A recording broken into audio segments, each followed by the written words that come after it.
Hello friends, welcome back to mister story teller. This is MST. இனி Marvel ஃபேன்ஸ்லாம் வந்து ரொம்ப நாளாக ஹைப்போட காத்திருந்த ஒரு வெப் சீரிஸ் வந்து மூன் நைட். அந்த மூன் நைட்டோட ஃபஸ்ட் எபிசோடு நீ தான் ரிலீஸ் ஆயிருக்கு. ஸோ நான் மூன் நைட்டோட ஆர்ஜின் தான் முதல்ல போடலான்ட்டுருந்தேன். ஸோ அதுக்கான டைம் கிடைக்காதனால வந்து நான் ஃபஸ்ட்டு எபிசோட பிரேக் டவுனே போட்டுடலான்னு சொல்லிட்டு பிளான் பண்ணி இப்போ போட்டிருக்கேன். ஸ்டோரிக்குள்ளே போகலாங்களா? ஸோ ஃபஸ்ட்டு யாரை காட்டுறாங்கன்னா, நம்ம ஸ்டோரியில் வில்லனாக போர்ட்ரேட் பண்ணியிருக்கா ஆர்த்தர் ஹாரோவை தான் காட்டுறாங்க. தலைவன் நம்ம ஊர் சாமியார் மாதிரி போல இருக்குது. டேபிள் ஒன்று போட்டு அந்த டேபிள் மேலே வந்து ஒரு சின்ன துண்டை விரித்து வச்சு அந்த துண்டு மேலே ஒரு கிளாஸை வச்சு கிளாஸில் தண்ணியை ஊற்றி தண்ணியை எடுத்து குடிச்சிட்டு மறுபடியும் அந்த கிளாஸை அதே துணியில் வச்சு டப்புன்னு உடச்சிட்றாப்புல.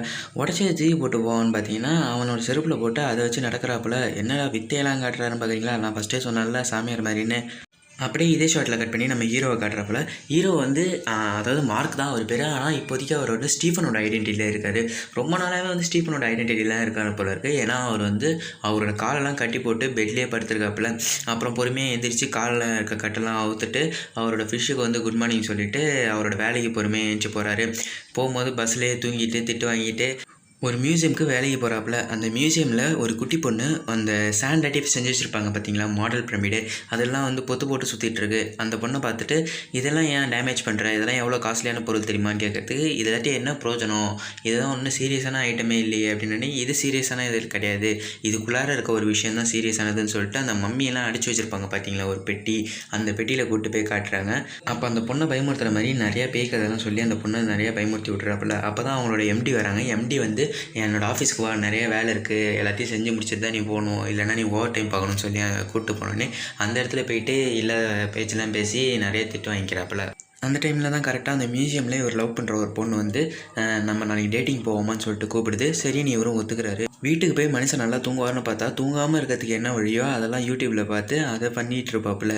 என்னென்னா ஒரு பசிலை தீத்தா நம்மளுக்கு தூக்கம் வராது, நிறையா புக்கு படித்தா தூக்கம் வராது. அதுவும் அந்த புக்கிலேயே வந்து நமக்கு பிடிச்ச புக்கில் நம்மளுக்கு பிடிச்ச கேரக்டரை நம்மளோட கேரக்டராக வந்து மெர்ஜ் பண்ணி நம்ம பார்த்துட்டு இருந்தோம்னா தூக்கமே வராதுன்னு சொல்லியிருப்பாங்க. ஸோ அந்த மாதிரி இவரும் ட்ரை பண்ணிகிட்டு இருக்கும்போது திடீர்னு அதே சீனில் கட் பண்ணி இவர் வந்து ஏதோ ஒரு புல்லுலேருந்து எந்திரிக்கிற மாதிரி காட்டுறாங்க. வாயெல்லாம் உடச்சிக்கிட்டு ரொம்பவே ரத்தமாக இருக்குது. திடீர்னு பின்னாடிலேருந்து ஏதோ ஒரு வாய்ஸ் வருது, ஸ்டீஃபன் நீ இந்த இடத்துக்கு வந்திருக்கக்கூடாது, நீ ஒழுங்காக மார்க்கை தான் விட்டுருக்கணும்னு சொல்லிட்டு. அது வேறு யாரும் நாங்கள் மோன்காட் கான்ஷோ தான்.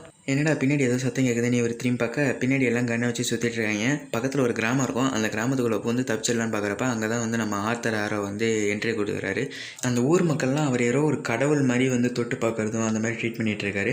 அப்புறம் வந்து நீங்கள் நல்லவங்களா கெட்டவங்களாம் நான் தீர்மானிக்கிறேன், யாராவது ஒருத்தவங்க வாங்கன்னு சொல்லிட்டு கூப்பிட்றதுக்கு ஒருத்தவங்க போய் நிற்பான். அவன் கையை பிடிச்சி அந்த அவரோட ஸ்டிக்கை ஒன்று வச்சு அந்த ஸ்டிக்கை வந்து தராசு மாதிரி ஆடிட்டுருக்கோம். அவரோட கையில் தராசு மாதிரி ஒரு டேட்டு போட்டிருப்பாரு. அந்த டேட்டு வந்து பச்சை கலரில் காட்டிச்சுன்னா அவங்க மேலே வந்து எந்த புகாருமே இல்லை, அவங்க க்ளீனாக இருக்காங்கன்னு அர்த்தம். சப்போஸ் வந்து அந்த டேட்டு ரெட் கலரில் காட்டிச்சுன்னா அவங்க வந்து ரொம்ப கெட்டவங்க. சப்போஸ் இப்போ கெட்டது செய்யலைனாலும் ஃப்யூச்சரில் அவங்க கெட்டது செய்யறதுக்கு வாய்ப்பு இருக்குதுன்னு சொல்லிட்டு அவங்கள அந்த இடத்துல டெர்மினேட் பண்ணிடுவாங்க. அதை அவங்கள கொண்டுடுவாங்க. ஃபஸ்ட்டு போன ஆளுக்கு வந்து தராசு க்ரீன் கலரில் காட்டி அவனை தப்பிக்க வச்சிருவாங்க. ஆனால் ரெண்டாவது ஒரு 60 வயசு கிழவி போகும். அந்த கிழவிக்கு ரெட் கலரில் காட்டும். ஏன் காட்டுதுன்னு யாருக்குமே தெரிலங்க. ஏன்னா கிழவியாட்டி என்ன கெட்டது வந்துருப்போது. ஸோ அந்த தராசு வந்து ரெட் கலரில் காட்டினதுனால அந்த கிழவியை கொண்டுடுவாங்க. ஸோ அப்புறம் வந்து ஹீரோ எல்லாம் பார்த்தோன்னே ஹீரோ வந்து அங்கேயும் தப்பிக்க பார்ப்பாரு. அப்போ வந்து ஹீரோவை சுற்றி வளைச்சி அந்த ஆர்த்தர் ஹாரோ வந்து உங்கள் கையில் இருக்க பொருள் ஒன்று மாதிரி தான் என்கிட்ட கொடுத்துருந்தோன்னே அவர் கையில் பார்த்தோன்னே ஒரு கோழி உண்டு மாதிரி ஏதோ ஒரு பொருள் இருக்குது. அந்த பொருள் வந்து மோன்காட் கான்ஷோ வந்து ஹீரோவோட மைண்ட்லேருந்து தராதான்னு சொல்லிட்டு இருப்பார். ஆனால் ஹீரோ வந்து எனக்கு என் உயிர் தான் முக்கியம், நான் தந்துடுவேன்னு சொல்லிட்டு தரப்போவார். மோன்காட் கான்ஷோ வந்து அவரோட கையையும் அவரோட உடம்பு ஃபுல்லாக கண்ட்ரோல் பண்ணி தர விடாமல் பண்ணுவார். சுச்சுவேஷனில் ஒரு சூப்பரான ஃபைட் சீன் வச்சுருப்பாங்க, செம்மையாக இருக்கும். அந்த ஃபைட்லாம் வந்து ஸ்டீஃபன் பண்ண மாட்டார். ஸ்டீஃபன் வந்து ஃபைட்னாலே பிடிக்காது போல இருக்கு. அவரையே எப்போ பார்த்தாலும் பயந்துகிட்டே ஓடிட்டு இருக்காரு. ஆனால் அவருக்குள்ளே இருக்க மார்க் வந்து எப்படா ஃபைட் வரும்னு வெயிட் பண்ணிட்டு இருக்காருங்க. ஏன்னா ஒரு டைமும் வந்து இவர் ஃபைட் பண்ணுறப்ப இவர் மைண்ட் வந்து ஒரு மாதிரி கொலாப்ஸ் ஆகி அதுக்கப்புறம் திரும்பி இவர் முடிச்சு பார்க்குறப்ப எல்லாமே இறந்துருவாங்க. அப்புறம் அந்த சேஸ் சீக்வன்ஸ்லாம் முடிச்சுட்டு இவர் வந்து திரும்பியும் வந்து தன்னோட கனவுலேருந்து நினச்சிக்கிறாரு. இது ஃபுல்லாக கனவாக நடந்த மாதிரி இவருக்கு தோணுது. என்னடா இது வித்தியாசமாக இருக்கேன்னு சொல்லிட்டு சரின்னு அவர் வந்து அவரோட ஆள் கூட டேட்டிங்காச்சும் உருப்படியாக போகலான்னு கிளம்புறாரு. இவர் ஹோட்டலில் வெயிட் பண்ணிவிட்டு அவங்க லவருக்கு ஃபோன் பண்ணி என்னம்மா இன்னும் வரலையா, நான் ரொம்ப நேரமாக உனக்காக வெயிட் பண்ணிட்டு இருக்கேன்னு சொன்னேன். நான் அந்த நைட்டுக்கே வந்து சாப்பிட்டு போயிட்டேன், இப்போ என்ன கிழமை தெரியுமா, நீ என்னைக்கு தெரியுமா வந்திருக்க அப்படின்னு சொல்லிட்டு கேட்டோன்னே என்ன கிழமை, நீ சொன்ன வெள்ளிக்கிழமை தான் நான் வந்திருக்கேன், நான் ஏதாவது தப்பாக வந்துட்டேனா அப்படின்னு கேட்குறாரு. இன்றைக்கி ஞாயிற்றுக்கிழமை, நீ தப்பான இடத்துக்கு வந்திருக்க, இனிமேட்டு நீ எனக்கு ஃபோன் பண்ணாத அப்படின்னு சொல்லிட்டு ஹீரோயின் வச்சிடுறாங்க. இவர் அந்த இருக்க ஒரு வெயிட்டரை கூப்பிட்டு நீ ஞாயிற்றுக்கிழமையா வெள்ளிக்கிழமை இல்லையான்னு கேட்டோடனே ஆமாம் நீ ஞாயிற்றுக்கிழமை அப்படின்னு சொல்லிடுறாரு. அப்படியே வந்து இவருக்கு ரொம்ப மனசு உடஞ்சி போயிடுது. சரி அதே இதில் வீட்டில் போய் தூங்கலான்னு போகிறாரு. ஆனால் இவர்கிட்ட தூங்க முடியல. தூங்குறான்னு பார்க்குற இடத்துல வந்து இவருக்கு ஏதோ டிஃப்ரெண்ட்டாக தோணுது. அப்போ மேலே ஏறி பார்க்குறப்ப ஒரு பரணை மாதிரி ஒரு இடம் இருக்குது. அந்த இடத்துல வந்து திறந்து பார்த்தா ஒரு சாவியும் ஒரு ஃபோனும் இருக்குது.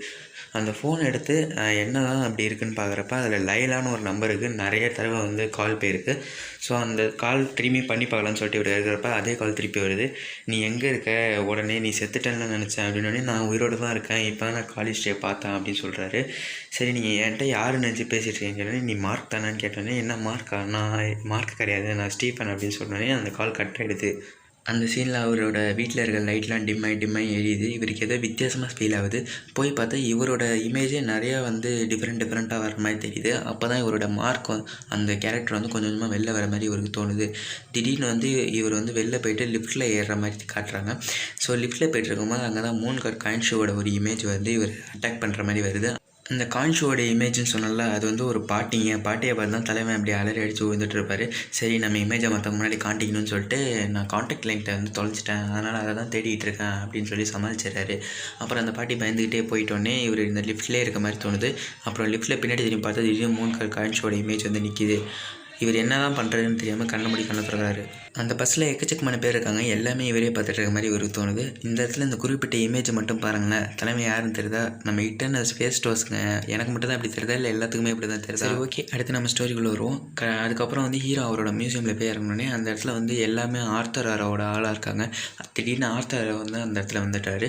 ஹீரோ போய்ட்டு என்ன இந்த பக்கம் அப்படின்னு கேட்டோடனே அவர் வந்து நீ உன்னை நான் டெஸ்ட் பண்ணணும், நீ கேட்டவனா நல்லவன், நான் உன் கையை கொடுனா அதேமாதிரி வந்து கையை வாங்கி அந்த தராசில் வந்து வெயிட் மிஷின் போட்டு பார்க்குறாங்க. அப்போ அந்த தராசு வந்து ஆடிக்கிட்டே இருக்குது. ரெட் சிக்னலும் காட்டல, க்ரீன் சிக்னலும் காட்டல. அப்போ தான் ஹீரோவை பார்த்து உனக்குள்ளே நிறைய குழப்பங்கள் இருக்குது, என்ன குழப்பங்கள்னு கேட்டோடனே திடீர்னு தோணுது. ஹீரோ அது ஒரு ரேட்டு வெளில போயிடுவார். அப்போ வந்து ஹீரோ எல்லாம் பிடிக்க போனோடனே இல்லை விடு, அவன் இன்னும் நிறைய பார்க்க வேண்டியது இருக்குது, பார்த்துட்டு அவனாவே வருவான்னு சொல்லுவாங்க.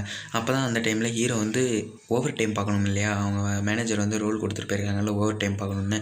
ஸோ ஹீரோ வந்து அந்த வேலையை கரெக்டாக செஞ்சுட்ருக்கப்போ இவர் ஏதோ வித்தியாசமாக தெரியுது அந்த மியூசியம்லேயே. ஸோ இவர் வந்து அந்த வேலையெல்லாம் முடிச்சுட்டு வெளில வர்றப்ப ஏதோ ஒரு நாய் குலைக்கிற சவுண்ட் மாதிரி கேட்குது. என்னதான் போய் உள்ளே பார்த்தா ஈஜிப்ட்லலாம் வந்து மனுஷங்க நாயாக மாறுவாங்க பார்த்தீங்களா, அந்த மாதிரி வந்து ஒரு ஓநாய் வந்து நிற்கிது. ஹீரோ வந்து அந்த நாய் செம்ம துவைச்சிட்டு வருது. ஹீரோ கையிலலாம் கிழிச்சு விட்டு ஹீரோ அப்போ தான் வந்து ஒரு பாத்ரூம்குள்ளே போகிறாரு. அந்த பாத்ரூம் ஃபுல்லாக கண்ணாடியாக இருக்குது. அந்த கண்ணாடியில் ஒரு இமேஜ்லேயும் வந்து மார்க் ஸ்பெக்டேட்டர் வராரு. என்னை வந்து இப்போ நீ கண்ட்ரோலில் எடுக்க விடணும், அப்போ தான் நம்ம 2 பேர்த்தையும் என்னடி காப்பாற்ற முடியும், இல்லை நீ யாருன்னு எனக்கு தெரியாதுன்னு ஹீரோ வந்து அவர் கூட சண்டை போடுறாரு. ஹீரோ வந்து ப்ளீஸ் என்னை விடு, அப்போ தான் நான் அவனோட உடம்புக்குள்ளே போய் கண்ட்ரோல் பண்ணி நம்ம 2 பேர்த்தையுமே என்னை காப்பாற்ற முடியும், எனக்கு அந்த சக்தி இருக்குது, என்னை விடுன்னு சொல்லிட்டு சொன்னோன்னே ஸ்டீஃபன் வந்து அதுக்கு முடியாது, நீ யாருன்னே எனக்கு தெரியாது, நான் உன்னை நம்பி எப்படி என்னோட உடம்புக்குள்ளே ஒன்று போகிறது அப்படின்னு சொல்லிட்டு சொன்னோன்னே நீ ஒன்றுமே பண்ண வேணாம், என்னை வந்து ரொம்ப நேரம் பாரு அப்படின்னு சொன்னோன்னே இவரும் கண்ணுக்குள்ளே ஊற்று பார்த்துக்கிட்டே இருப்பார். அப்போ தான் வந்து திடீர்னு இவருக்கு அந்த ஃபைட்லலாம் வந்து மைண்ட் கொலாப்ஸ் ஆச்சு பார்த்தீங்களா, அந்த மாதிரி கொலாப்ஸ் ஆகும். அந்த டைமில் தான் அந்த பின்னாடி இருக்க வாலில் தான் ஏதோ எஜிப்டியன் அந்த லாங்குவேஜ் வந்து எழுதி ஜொலிக்கும். திடீர்னு வந்து இவரோட உடம்பு ஃபுல்லாக அந்த மம்மி மாதிரி பேப்பரை வந்து சுற்ற ஆரம்பிச்சிடும். அந்த டைமில் தான் அந்த மிருகம் உடச்சிட்டு வந்து நம்ம ஹீரோ ஸ்டீவனை வந்து அடிச்சிடும். ஸோ வந்து திடீர்னு வந்து அந்த டோரை வெளில காட்டினோடனே அந்த இடத்துல ஒரு வாஷ் பேஷன் வந்து விடும். இந்த மிருகம் வந்து தரன்னு ஈத்துட்டு போய் யாரோ ஒருத்தவங்க அடிக்கிற மாதிரி காட்டுவாங்க. அந்த இடத்துல தாங்க நம்ம மூன் நைட் என்ட்ரன்ஸே பங்கமாக வந்திருப்பாப்புல. கடைசியாக அந்த மிருகத்தை அடித்து கொண்டுட்டு திரும்பும்போது கரெக்டாக அந்த சீரீஸை முடிச்சிடுறாங்க, அதாவது இந்த எபிசோடை முடிச்சிடுறாங்க. செம்மையான ஒரு எபிசோடுங்க. ஃபஸ்ட் டைம் பார்க்கறதுனால சூப்பராக இருந்தது. இதுவே மூன் நைட்டை பற்றி தெரியாதவங்க வந்து ஃபஸ்ட் டைம் பார்த்தாங்கன்னா கொஞ்சம் புரியாத மாதிரி தான் இருக்கும். கொஞ்சமாக இன்ஃபர்மேஷன் தெரிஞ்சுட்டு பார்த்தீங்கன்னா உங்களுக்கு நல்லாயிருக்கும். ஸோ நான் கூடிய சீக்கிரம் ஒரு ஆர்ஜின் போடுறேன், அந்த ஆர்ஜின் வீடியோவை பார்த்து இன்ஃபர்மேஷன் நிறையா தெரிஞ்சுக்கலாம். ஓகே கைஸ், அடுத்தடுத்த வீடியோவில் உங்களை சந்திக்கிறேன். அது வரைக்கும் உங்கள்கிட்ட இந்த விடைபெறுவது யுவர் MST.